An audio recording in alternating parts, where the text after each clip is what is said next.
Okay, we're going to be talking about the setup on your instructions here in the center. This is the setup instructions that we're going to be doing right now. So once you open the box, what you want to do is set up your temple cloth here in the center, and one person will get each village. It doesn't matter if you're sitting side by side or opposite each other, just put the temple in the center and one village for each player.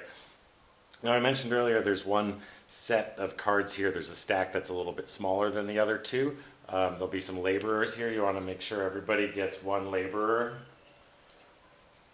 and one rice field, and that's how people's villages will begin, with one laborer and one rice field each. Okay, so go ahead and put those at the top of the village.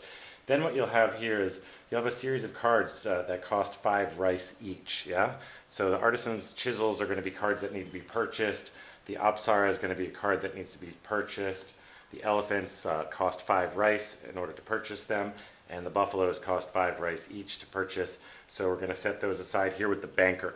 So player 4 to the right of player 1 can be the banker here, and then we can put the rice bank, which will start at 4 credits. So put one of the tokens on 0 and one of the tokens on 4, because your community starts with 4 rice, and then go ahead and set those cards that you have to purchase next to the rice bank.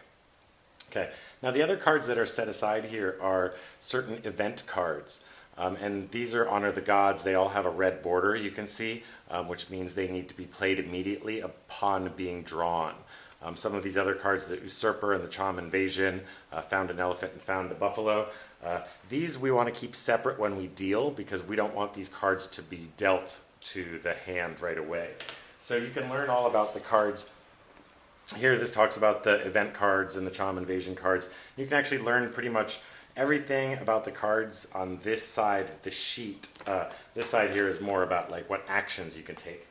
And also on your second instructions page, there's a bit about the deck and how many cards there are, and it explains about the circus performers and all the other special cards, if you will. Okay, so we're going to keep these honor the gods and other event cards separate, and then what you want to do is you want to take the rest of the 2 big decks and you want to shuffle those together really well.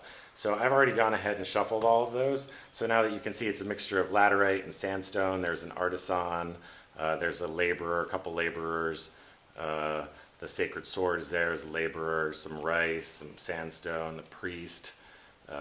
There's the queen and the king. See, those shouldn't be so close together, perhaps. So the first time you play, you just want to make sure you shuffle the cards really well. And you can sort of cheat a little bit and look at this side just to try and make sure that there's a pretty good distribution of rice and sandstone and laborers, and everything's mixed up pretty good before you start to play.